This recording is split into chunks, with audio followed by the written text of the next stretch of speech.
oduu keenya jalqabaatiin miseensota keenya hidhuu ajjeesuu fi dararuudhaan qabsoon duubatti deebi'u tasumaa hin jiru jedhe koongirasiin federaalawaa Oromoo ibsa baaseen. KFO'n galgala kana ibsa baaseen mootummaan kun abdii kutachuu irraa kan ka'e miseensota keenya ajjeesuu fi hidhuu itti fufeeraa jechuun ibseera. Gabaasa bal'aa dhageessu. Oduu biraatiin obbo Taayyee Danda'aa irratti abbaan alangaa himataawwan 3 banuun dhaga'ame. Himanni Taayyee irratti baname kun maal fakkaataa? Waan abukaattoon obbo Taayyee jedhanis hin biraan geenya. Oduu biraatiin tajaajilli lammummaa fi immigireeshinii Itoophiyaa hojjettoota isaa 244 irratti tarkaanfii seeraa fudhachuu beeksise.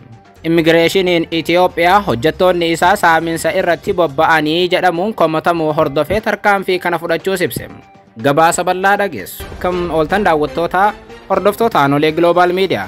Odeeffannoo keenya galgala kanaa qabannee dhufneeti jirra. Odeeffannoo keenya ijoo isaa amma dhageessan guutuu isaa isin biraan geenya.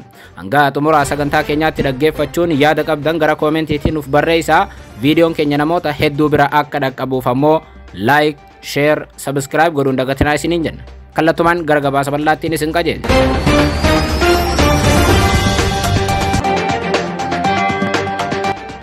Oduu keenya jalqabaatiin miseensota keenya hidhuu ajjeesuu fi dararuudhaan qabsoon duubatti deebi'u tasumaa hin jiru jedhe KFO'n galgala kana ibsa baaseen. Koongirasiin federaalawaa Oromoo galgala kana afaan Ingiliffaatiin ibsa baaseen naannoo Oromiyaa keessatti mootummaan kun abdii kutannaa hamaa irraa kan ka'e miseensota keenya hedduu hidhuu dararuu fi ajjeesuu irratti argamaa jechuun mootummaa Itoophiyaa himateera.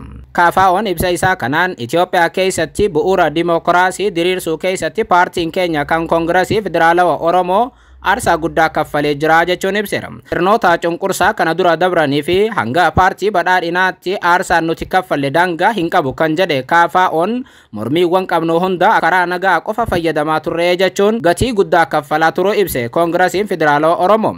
Bu'aaf ba'ii hedduu dararaa hedduu obsinee hanga har'aattis itti fufneerraa jedha koongirasiin federaalawaa Oromoo ibsa baase kanaan. Haa ta'u malee mootummaan PP erga dhufe keessumaa waggoota 3 darbe kana keessatti hooggantoonni fi miseensonni keenya ijoo ta'an yeroo adda addaatti humnoota nageenyaatiin ajjeechaa hidhaa dararaa garaagaraa irra ga'aa ture kan jedhu koongirasiin federaalawaa Oromoo waajjiraaleen keenya hedduunis cufamaniiru jechuun ibseera. Yeroo dhiyoo as ammoo paartii keenya guutummaan guututti dadhabsiisuuf mootummaan kun yaalii guddaa godhaa jira jechuun mootummaa Itoophiyaa himate KFO'n. Kun immoo tooftaa ittiin paartii keenya qofa osoo hin taane mormitoota karaa nagaa hunda callisiisuudhaaf godhamudha jechuun mootummaan dirree siyaasaa dhiphisaa jira jedhe koongirasiin federaalawaa Oromoo.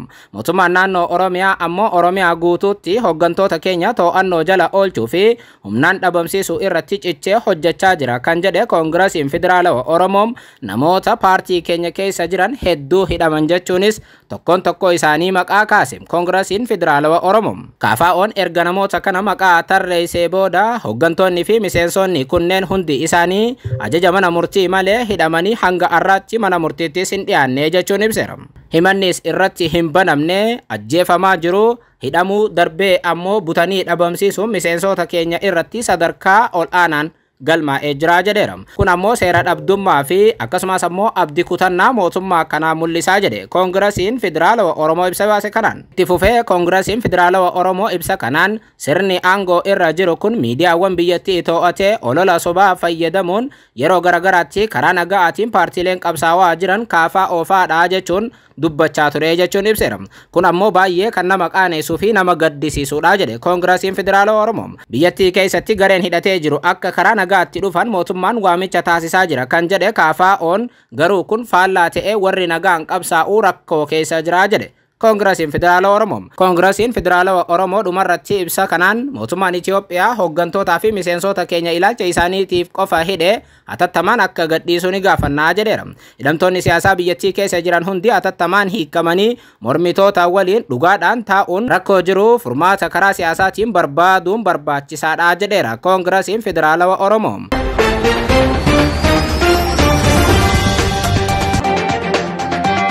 Oduu biraatiin Obbo Taayyee Danda'aa irratti abbaan alangaa himataawwan sadii banuun ibsame. Abbaan alangaa obbo Taayyee Danda'aa irratti al tokkoon himannaa sadii banuu abukaattoon isaanii himan. Abbaan alangaa seera yakkaatii fi labsii bulchiinsaa fi to'annoo meeshaalee waraanaa eruun himannaa banuu abukaattoon isaanii obbo Tulii Baay'isaa himan. Obbo Taayyee Danda'aa akka lakkoofsa Itoophiyaa ebla 15/2016 mana murtii olaanaa federaalaa dhaddacha ramaddii lidataatti dhiyaachuu himan. Obbo Tuliin gaafa jalqabaa abukaattota waliin agarree wanti isaanitti himame somtu hin turre waaree booda qophaa isaa fuudhanii mana murtiitti dhiyeessanii jedhu Obbo Tulii Baay'isaa. Obbo Taayyee Danda'aa guyyaa jalqabaa abukaattoo malee mana murtiitti erga dhiyaatanii booda kamisa akka lakkoofsa Itoophiyaa ebla 16 abukaattoowwan isaanii 4 waliin mana murtii olaanaa federaalaa ramaddii lidataa dhaddacha heeraa fi yakkaawwan heeraa irratti raawwatanitti dhiyaachuun himata irratti dhiyaate dhaggeeffataniiru jedhan. Himanni jalqabaa abbaan alangaa irratti dhiyeesse diina wajjin hojjechuu kan jedhu Obbo Taayyee irratti dhiyaachuu himu Obbo Tuliin. Himata kanarratti waraana mootummaan ABO shaneetii fi faannoo waliin taasisu irratti ejjennoo shanee deeggaruutii fi jajjabeessuu barreessaa turtan kan jedhu akka ta'es eerameera. Seerri yakkaa Obbo Taayyeen ittiin himataman kun lammiin Itoophiyaa kamiyyuu yookiin namni faayidaa Itoophiyaa akka kabachiisuuf ifatti himannaan itti kenname kamiyyuu yeroo Itoophiyaan lolarra jirtu yookiin daangaa ishee guutummaan yookiin walakkaan diinaa weerarame kaayyoo diinaa galmaan ga'uuf jecha gorsaanis ta'ee gochaan namni yoo diina deeggare hidhaa hanga waggaa 20tiin akka adabamu ni eerama. Dhimmichi cimaa yoo ta'e ammoo hidhaa umrii guutuus adabsiisuu danda'a jedha seerri yakkaa kun. Himannaan lammaffaa Obbo Taayyee irratti dhiyaate seera yakkaa dhiibbaa gochuu fi gocha qophii taasisuu baay'ee guddaa hin taane kan jedhu yoo ta'u gochaan kun yakka mootummaa fi heera biyyaa irratti raawwatamu kan ilaallatudha. Himannaan kun yakkoota mootummaa fi heera irratti raawwataman akkasumas ammoo yakka nageenyaan ala mootummaa fi humna ittisaa irratti raawwatamu wajjin akka wal qabatu Obbo Tulii Baay'isaa BBC'tti himan. Namni dhuunfaa tokko yakkoota kunneen raawwachuuf yookiin deeggaruuf karaa dubbii barreeffamaa yookiin fakkiin odeeffannoo sirrii hin taane fi jibbaan guutame yoo tamsaase adabbii xiqqaa adabsiisuu akka danda'us eerameera. Himannaa sadaffaan abbaan alangaa Obbo Taayyee irratti dhiyeesse mana isaanii keessatti kilaashinkoovii hayyama hin qabne argame kan jedhu akka ta'e abukaattoon Taayyee kun ni dubbatu. Guyyaa kaleessaa ebla 16 akka lakkoofsa Itoophiyaatti yeroo mana murtiitti dhiyaatan mirgi himatamuu dhabuu isaanii osoo hin kaafamin to'annaa jala ooluun sirrii akka hin taane kaasuun mirgi koo sarbameera jechuun Obbo Taayyeen mana murtiitti akka himanis eerameera. Haalli caffeen Oromiyaa mirga himatamuu dhabuu isaanii itti kaase seera kan hin eegnedha jechuunis komii qaban mana murtiitti himaniiru Obbo Taayyeen. Akkasumas Obbo Taayyeen hanga gaafa mana murtiitti dhiyaataniitti abukaattoo ogeeyyii fayyaatii fi maatii isaanii wajjin wal arganii akka hin beeknes mana murtiitti komii qaban akka ibsatan dhagaameera. Himanni Obbo Taayyee Danda'aa irratti dhiyaate himata dachaatii fi mirga wabii namaa hin dhorkannedha jechuun mirgi wabii akka eeggamuuf gaafatanii turuu kaasu Tulii Baay'isaa. Manni murtii falmii gama lamaanuu erga dhaggeeffatee booda abukaattonni Obbo Taayyee ittisa yoo qabaatan akka dhiyeeffataniif dhimma mirga wabii irratti murtee kennuuf akka lakkoofsa Itoophiyaa ebla 24 2016tti beellama biraa manni murtii kenneeti jira.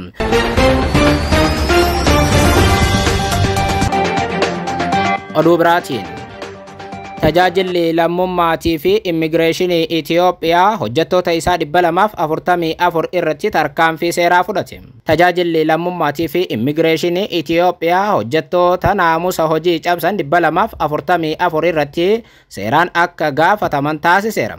Dhaabbatichi aanga'ootaa fi hojjettoota malaammaltummaaf saaxilaman qabeenyi isaanii akka sakatta'amus taasisee jira jedhameeti jira. Immigireeshiniin Itoophiyaa saaminsaa fi malaammaltummaan bakka itti daraareedha jedhamuun jibbaa kana ji'oota lamaan darban dura irra deddeebiin gama TikTokiitiin komatamaa ture. Tajaajilli lammummaatii fi immigireeshinii Itoophiyaa komiiwwan malaammaltummaa wal qabatan kanaan dura isa dhaqqabaa jiraachuu irra deddeebiin arguu ibsuun qaawwa kana duuchuuf jecha haaromsaa fi jijjiirama hedduu irratti hojjechaa jiraachuu arra beeksiseera. Hojjettoonni 244 kunneen hundi isaanii kan hojii irraa gaggeeffamanii fi seeraan kan itti gaafataman ta'uu tajaajilli lammummaaf immigireeshinii arra ibseera. Tajaajilli lammummaa fi immigireeshinii kana kan jedhe gabaasa raawwii hojii baatii 9 kan bara 2016 mana maree bakka bu'oota ummataatti koree dhaabbii dhimmoota haqaatii fi seeraaf wayita dhiyeessaa turettidha.